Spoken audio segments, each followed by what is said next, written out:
उन्हें सिखाया जाता है कि दुनिया का सारा पैसा उन्हीं का है और हमें 25,000 रुपये की नौकरी के लिए 30 साल तक किताबें पढ़नी पड़ती हैं। हमें गणित पढ़ना होता है, उन्हें मोनोपोली। हमें रेस में दौड़ना होता है और रेस हमेशा उनकी होती है। उन्हें सिखाया जाता है कि दुनिया उन्हीं की है और हमें सिखाया जाता है कि 30,000 की सैलरी, एक खूबसूरत बीवी और एक घर ही हमारी जिंदगी है।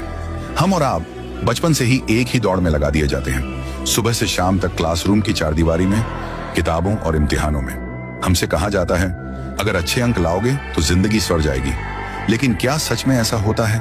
30 साल पढ़ने के बाद हमें मिलता है सिर्फ एक नौकरी, वही 20,000 की तनख्वाह, वही 9 से 5 की जद्दोजहद और वही उम्मीद कि शायद एक दिन सब ठीक हो जाएगा। मगर दूसरी तरफ एक ऐसा वर्ग है जिसकी दुनिया बिल्कुल अलग है, जिन्हें आप कभी अखबारों या न्यूज चैनलों में नहीं देखेंगे, जिनके नाम टाइम्स मैगजीन की लिस्टों में भी नहीं छपते, लेकिन असल में सारा सिस्टम वही चलाते हैं। उनके बच्चे स्कूल नहीं जाते जहां किताबों से जिंदगी समझाई जाती है। उनके बच्चे इंस्टीट्यूट ऑफ पावर में जाते हैं जहां उन्हें पढ़ाया जाता है कैसे पैसे को और पैसे में बदला जाए, कैसे सरकारें खरीदी जाए, कैसे मीडिया को चलाया जाए, कैसे लोगों की सोच को कंट्रोल किया जाए। जहां हम गणित में फ्रैक्शंस और इक्वेशंस हल करते हैं, वहां उनके बच्चों को सिखाया जाता है कि दुनिया का सारा पैसा पहले से उनका है, बस उसे इकट्ठा करने के लिए नए रास्ते बनाने हैं। जहां हम लैंग्वेज सीखते हैं नौकरी पाने के लिए, वहां उन्हें लैंग्वेज सिखाई जाती है दुनिया को गुलाम बनाने के लिए। हमारी क्लासरूम में ब्लैक बोर्ड होता है,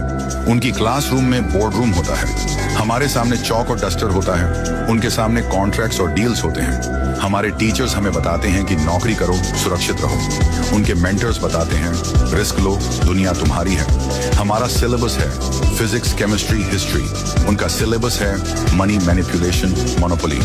और यही कारण है कि जब हम 30 साल की उम्र में EMI और लोन की चिंता कर रहे होते हैं, उनके बच्चे 30 साल की उम्र में पूरे देशों को कंट्रोल कर रहे होते हैं। सोचिए, ये फर्क सिर्फ पढ़ाई का नहीं है, ये फर्क उस सिस्टम का है जिसे उन्होंने हमारे लिए बनाया है, हमको गुलाम बनाए रखने के लिए और अपने बच्चों को शासक बनाने के लिए।